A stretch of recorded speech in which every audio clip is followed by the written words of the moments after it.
ჩახუტება ძალიან მნიშვნელოვანი და ღირებული ქცევაა როგორც ემოციურად, ისე ფიზიკურად. მისი მნიშვნელობა შეიძლება რამდენიმე მიმართულებით განვიხილოთ, სიყვარულისა და მხარდაჭერის გამოხატვა. ჩახუტება ადასტურებს, რომ ვიღაცას ვუყვარვართ.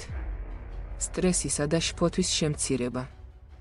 როდესაც ვეხუტებით საყვარელ ადამიანს, ჩვენი სხეული გამოყოფს ოქსიტოცინს, სიყვარულის ჰორმონს, რაც ამცირებს სტრესსა და შფოთვას. მარტოობის გრძნობის შემცირება. ჩახუტება გვაგრძნობინებს კავშირს სხვებთან და ამცირებს მარტოობის შეგრძნებას. ცნევის და გულისცემის დარეგულირება. ჩახუტება ამცირებს სისხლისწნევას და გულისცემის რიტმს, რაც აწყნარებს ორგანიზმს. იმუნური სისტემის გაძლიერება. ზოგიერთი კვლევა აჩვენებს, რომ რეგულარული ჩახუტება ეხმარება იმუნურ სისტემას უკეთ ფუნქციონირებაში. ტკივილის შემცირება.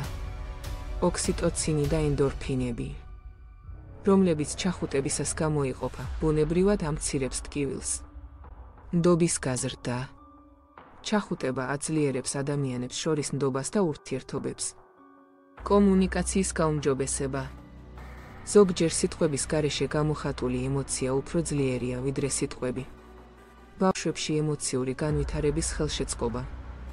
ბავშვებისთვის ჩახუტება აუცილებელია ემოციური სტაბილურობისა და განვითარებისთვის. ჩახუტება უბრალო ჟესტი არაა, ეს ძლიერი ემოციური, ფიზიკური და სოციალური ინსტრუმენტია. ამიტომ ხშირად უნდა ჩავეხუტოთ ჩვენს საყვარელ ადამიანებს, რადგან ეს არა მარტო მათთვის, არამედ ჩვენთვისაც სასარგებლოა. Dredi.com, ქართული სოციალური ქსელი.